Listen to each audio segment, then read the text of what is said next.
It was a clear Thursday morning in Los Angeles when Karoline Leavitt opened an unexpected email.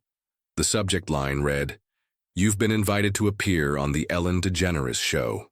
The topic, the generation divide in American politics. At first glance, it looked like just another media request, but something about the wording, the emphasis on divide, gave her pause. Her team had their doubts. "It's Ellen," one aide said, tapping the email on the screen. "She acts friendly on camera but throws subtle punches. This might be a setup."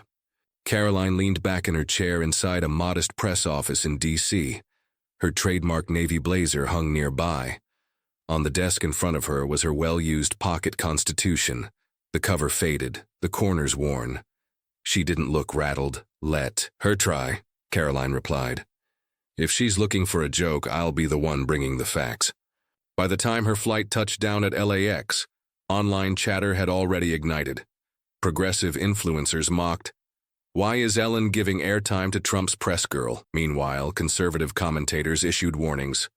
"Don't walk into that trap." Karoline, however, wasn't fazed. She had been dismissed before. Backstage at the Warner Brothers studio, a stylist offered to soften her look. Karoline declined with a polite smile. "I'm not here to blend in," she said, as she fastened her silver cross necklace and smoothed her dark blue blouse. She didn't need makeup tricks or wardrobe enhancements. She came with clarity, purpose, and discipline. Ellen stood off stage, flipping through cue cards. "Let's make it interesting," she told her producer with a raised eyebrow. "A little tension boosts ratings." The curtain rose, applause echoed, some enthusiastic, some hesitant. "Ladies and gentlemen, please welcome Karoline Leavitt," Ellen said brightly. But the energy in the room was mixed. Karoline stepped onto the stage with a steady smile and composed posture. Ellen greeted her with her signature grin, but Karoline noticed her eyes were sharply analytical. After a few pleasantries, Ellen launched in. "You're young, driven, and work for a highly divisive figure. Don't you ever feel like you're just reading from someone else's playbook?" The audience gave a nervous laugh. "Actually, Ellen," Karoline replied with cool precision, "I've been writing my own story since college, and I don't need applause to prove it." Ellen's smile flickered. The tone had shifted. "Trying." To keep things light, Ellen pressed further. "But representing someone like Donald Trump, surely that comes with some heavy baggage?" Karoline's face remained composed. She leaned forward. "If by baggage you mean policies that boosted the economy, enforced our borders, and challenged global adversaries, then I'm proud to carry it." Some members of the audience applauded. Ellen's laugh had a sharper edge now. "Do you really believe all that? Or are you just aiming to go viral?" It was a common tactic. Wrap critique in humor and let the crowd laugh along. But Karoline didn't bite. She reached for a folded report on her lap. "Funny you say that," she said, unfolding it. "In your 2018 interview, you actually praised Trump's economic plan for restoring factory jobs. So what changed? The facts or the politics?" A collective gasp swept through the studio. Ellen blinked. She hadn't expected that. Karoline leaned in slightly. "You make fun of people like me for holding firm beliefs. But what bothers you isn't our opinions. It's that we won't back down, even in rooms like this." Ellen attempted to shrug it off. "You've got fire, I'll give you that, but passion without empathy just turns into noise." Karoline tilted her head slightly. "And empathy without honesty? That's Hollywood." The line struck home. Ripple of murmurs moved through the crowd. A few nodded. Others shifted in their seats. In the control room, a voice whispered through Ellen's earpiece. "She's changing the energy in the room. Time to pivot." But Ellen wasn't quite ready to let go. "Oh, I've got more," she said with a smile that didn't quite meet her eyes. "Let's talk about women's rights. You claim to support women, yet you work for a man accused by several of them. How do you sleep at night?" Gasps echoed. A few clapped, some cheered. Karoline didn't blink. "I sleep fine," she answered steadily, "because I don't reduce women to hashtags or headlines. I trust in their strength, not in empty slogans." The interview had turned into a verbal battleground. Karoline wasn't reacting. She was leading. Ellen tapped her cue cards, masking her discomfort. Usually, when she challenged conservatives, the audience joined in with easy laughter. This time, It wasn't happening. Karoline sat calm and composed, hands resting in her lap, her silver cross, catching the stage lights. She didn't smirk, she didn't raise her voice. Her words carried all the weight. "You see, Ellen," Karoline continued, voice unwavering, "people don't tune in for ambushes dressed up as comedy. They tune in for honesty, even when it makes them uncomfortable." Her words landed hard. Some crew members exchanged surprised looks backstage. Ellen forced a laugh. "You're tough, I'll admit that, but the truth isn't always so simple. I'm not sure you see the full picture," Karoline responded without hesitation. "Maybe not, but I see enough to know that faith, hard work, and love of country aren't punchlines. And when your side talks about unity, you rarely include people like me." That one hit a nerve. Scattered applause broke out, sharp and genuine. It caught Ellen off guard. "You say I don't understand struggle," Karoline went on, "but I grew up in a working-class New Hampshire family. We packed school lunches, not privilege. I paid my tuition. I worked unpaid internships. I failed. I stood back up. I didn't inherit a talk show or millions of dollars, or a platform to mock people's values." The audience let out a mixed reaction, some shocked, some clearly impressed. Ellen's trademark smile faltered. She seemed suddenly smaller behind the oversized desk. "You think I mock people?" she asked, voice quieter now. Karoline met her gaze. "I think you use humor to avoid accountability, but that won't work today." Ellen leaned back. Her cue card trembled slightly in her hand. Then it happened. A voice rang out from the edge of the set. "She's not wrong." Heads turned. "So, did Ellen?" It was a young crew member, maybe in his 20s. He stepped toward the edge of the stage. "I grew up watching this show," he said. "But she's saying the things I wish I'd heard 10 years ago." The room gasped. Genuinely this time. Karoline didn't look back. She didn't need to.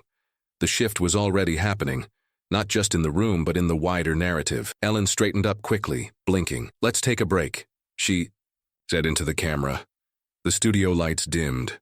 Commercial music rolled. But the atmosphere had changed. No one was laughing. As the commercial music played and the lights dimmed, the studio no longer felt like a typical talk show set. Whispers filled the room. Some people clapped softly. Others glanced at Karoline, their expressions more curious than before. Ellen remained, seated, unmoving a moment longer than usual, just long enough to make her producers uneasy. One of them rushed to her side backstage. "We need to shift direction," he whispered urgently. "Social media's already reacting, and Karoline claps back is trending." Ellen gave a tight nod. "I'll handle it," she muttered. On stage, Karoline sat silently. She didn't check her phone. She didn't speak to anyone. She simply looked out at the cameras, the lights, the audience. Then she adjusted her silver necklace, as if preparing for another round. Her aide Maddie approached. From the wings. "You're trending," she said softly. "Want to see?" Karoline shook her head gently. "Later. Let's finish what we came to do." The break ended. The cameras came back on. Ellen appeared again, smiling, but the smile lacked warmth. "Welcome back," she said, trying to sound upbeat. "Things got a little intense earlier. Let's cool off a bit, shall we?" She turned to Karoline, who was already watching her closely. "I didn't bring you here to argue," Ellen added. "I brought you here to understand." Karoline didn't flinch. "Then maybe start with a question," she said calmly, "not a punchline." The audience murmured again. Trying to pivot, Ellen offered, "Let's talk about joy for a moment. You're a woman in politics. Surely there's something we can agree on." Karoline leaned back slightly, her expression steady. "Sure, that Americans are desperate for honesty and tired of shows pretending to offer it." That one landed hard. Ellen's expression cracked just a little. "You're very confident," she said, fingers tapping her chair's armrest. "Especially for someone so new. And you're very dismissive," Karoline replied evenly. "For someone who claims to lift women up." The audience gasped again. This wasn't the usual Ellen show energy. It didn't feel like lighthearted daytime television. It felt more like a national reckoning. Ellen gave a nervous laugh. "Well, this took an unexpected turn." Karoline nodded. "It usually does, when truth enters the conversation." And just like that, The room erupted. Clapping, whistling scattered standing ovations. Some remained seated, stunned. But all eyes were on Karoline. Ellen's grip on the moment, on the audience, was slipping fast. Her carefully managed stage atmosphere had fractured. She tried to reset the tone, but the rhythm had changed. Karoline didn't try to control the moment. She let the silence linger. Then she spoke, voice lower and more deliberate. "You know, Ellen, I didn't come here to fight. I came because you invited me. But the second I sat down, I was treated like a problem, not a guest." Ellen blinked, clearly caught off guard by the calm delivery. "You say you believe in unity? You say you want dialogue? But you brought me on and expected me to apologize for what I believe, before we even had a real conversation." The studio quieted. No laughter, no music, just stillness. "You questioned my views, my faith, and my work. And now that I've stood my ground, I'm suddenly labeled aggressive." She shook her head slowly. "That's not a discussion, that's a trap." The silence in the studio was absolute. Then a single clap broke it. Then a few more. Then a wave. It wasn't everyone, but it was enough. Enough to make Ellen look rattled. Enough to show the shift was real. Ellen gave an uneasy chuckle. "You've clearly rehearsed this well." Karoline turned to her calmly. "Not rehearsed, lived." Another clap rang out. Then a voice from the audience, deep and firm. "Let her talk." Ellen glanced quickly at her producer, but it was too late to redirect the moment. Karoline leaned back slightly, scanning the room. "Yes, I work for a president you dislike. That's your right. But I love this country. I believe in its people. And I don't need Hollywood's permission to believe in what's real." She turned back toward Ellen. Her expression softened, not in surrender, but in resolve. "You don't have to agree with me," she added. "But if your show is really about kindness, maybe it should start there." The words weren't delivered for applause, but applause followed anyway. Louder now, more organic. Ellen's face tightened, her jaw visibly clenched. She had faced challenging guests before, politicians, activists, even world leaders, but this felt different. This wasn't a celebrity interview. It was a moment she could no longer shape with charm or laughter. Karoline sat steady, unaffected by the room's rising energy. The audience no longer looked to Ellen for cues. They were now fully tuned into. "Karoline, you know," Ellen said, her voice a touch sharper, "I've had guests from every walk of life on this show, but I've never had someone sit across from me and lecture me on my own stage." Karoline lifted one eyebrow. "Then maybe it was overdue." That line hit like a punch. Ellen leaned forward slightly, her voice tightening. "You act like a hero," she said. "But let's be honest. You're a press secretary. You read prepared statements, you deflect, you spin, that's your whole job." Karoline didn't react with offense. Her tone cooled, her voice lowered. "You just described exactly what you're doing now." The audience collectively gasped. Ellen tried to laugh, but it faltered. It wasn't funny anymore. "You're spinning this moment," Karoline said, "because things aren't going how you planned, and instead of adapting, you're turning to personal attacks." Ellen opened her mouth, but no words came out. Karoline continued, "I didn't come here to win your approval. I came to be honest. If that makes people uncomfortable, then maybe the discomfort isn't about me." Her words stuck to the air like glue. Then Ellen responded, not with a joke, but something sharper than expected. "Maybe," she said coldly, "if you stopped hiding behind that little cross of yours, people would take you more seriously."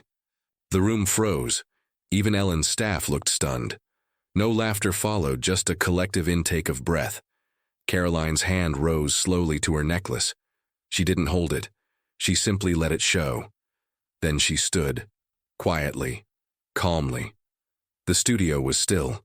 Karoline looked at Ellen, not with anger, but with quiet disappointment.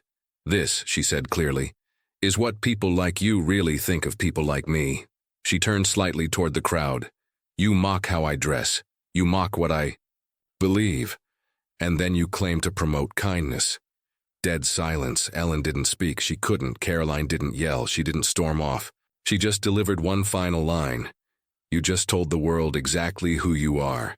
And with that, she sat back down. 10 full seconds passed. No music, no laughter, not even applause. The studio felt less like a set and more like a courtroom. America, it seemed, had just been handed the verdict. The silence that followed was heavy. Not dramatic, but deeply unsettling. It was the kind of silence that made people squirm in their chairs, unsure of what they had just witnessed. Ellen tried to shake it off. She looked at the camera, forcing a smile. "Well, that got intense fast," she said. But the audience didn't laugh. Karoline didn't look at her. She looked into the camera, not with defiance, not with rage, but with quiet certainty.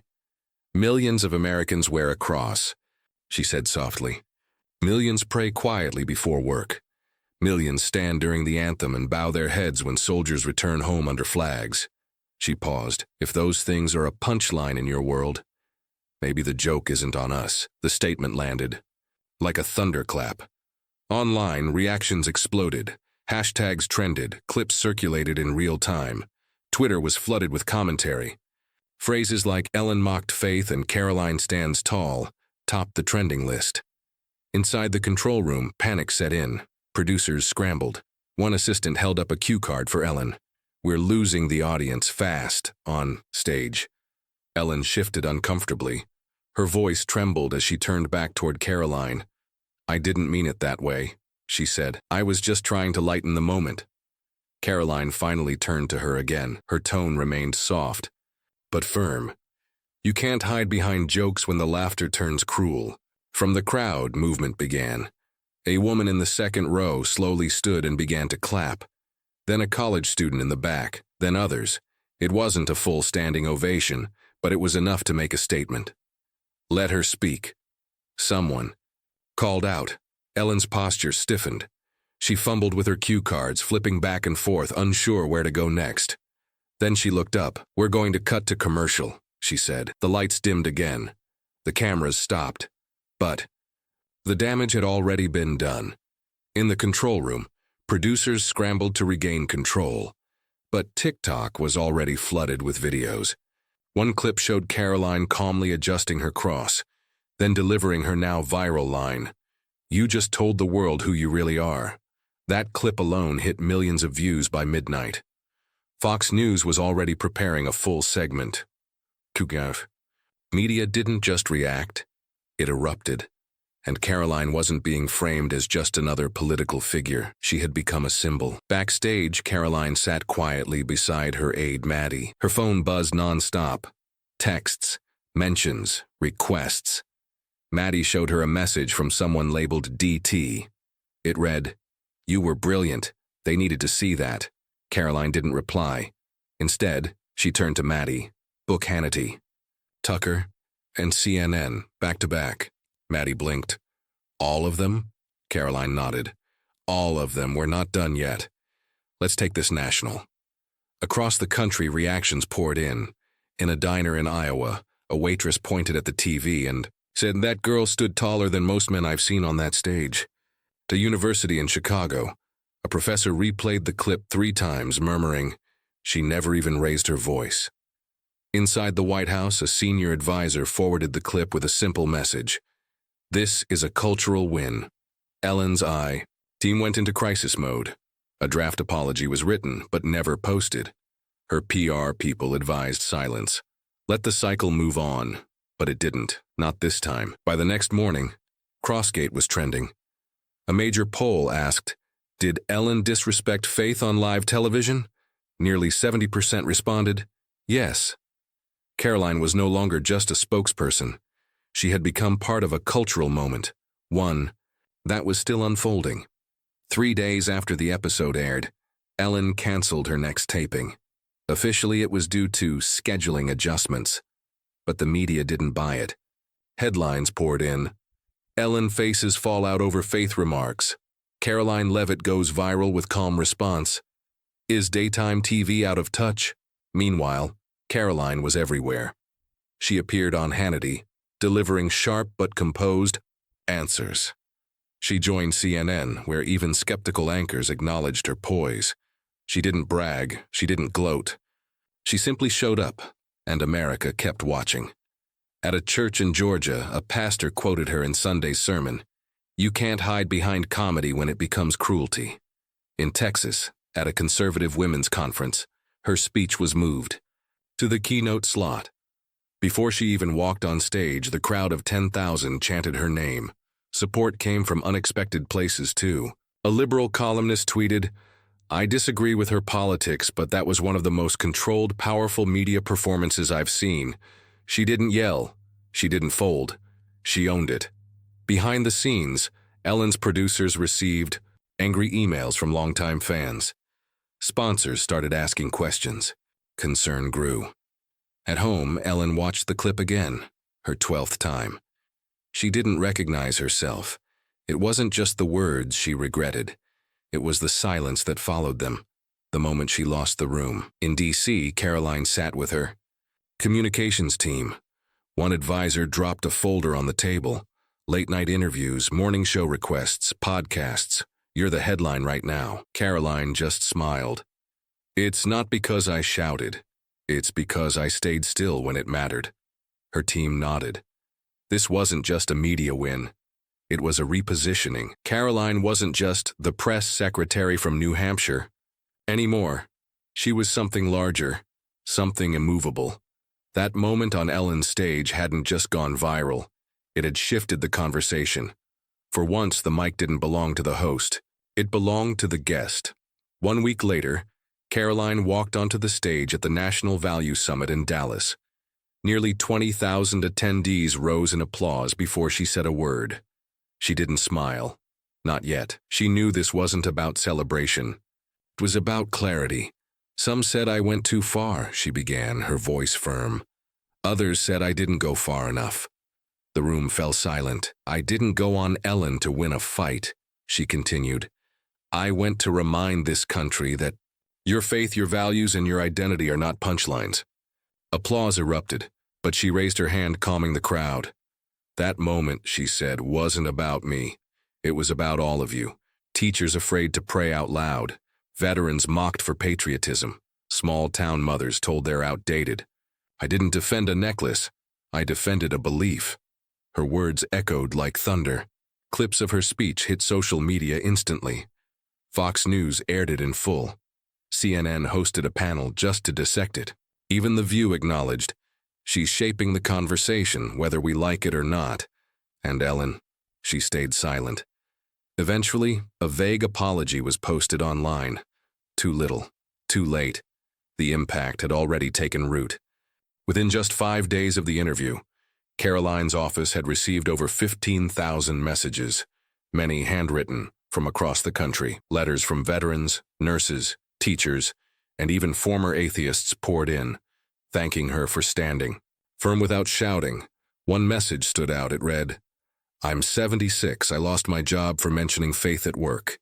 You gave me hope again." That letter now hangs on Karoline's office wall, right beside a framed screenshot from the Ellen stage.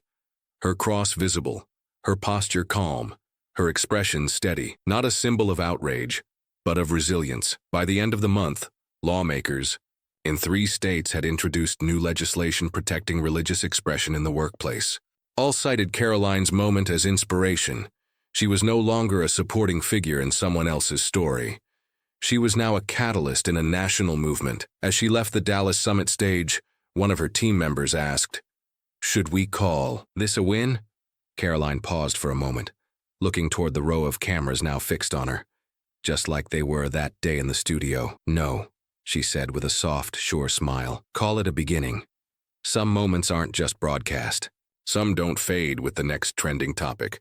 Some settle into the nation's collective conscience." Her words didn't just challenge a host. They stirred something deeper in millions of Americans. That day, Karoline Leavitt didn't just defend herself. She stood for all those who had been told to keep quiet. She didn't respond with outrage. She held her ground with strength. And in doing so, she gave voice to a quiet but growing resistance. A resistance built not on anger, but on conviction. This isn't just a media moment. It's a reminder that truth, when spoken with grace and courage, has the power to reshape the narrative.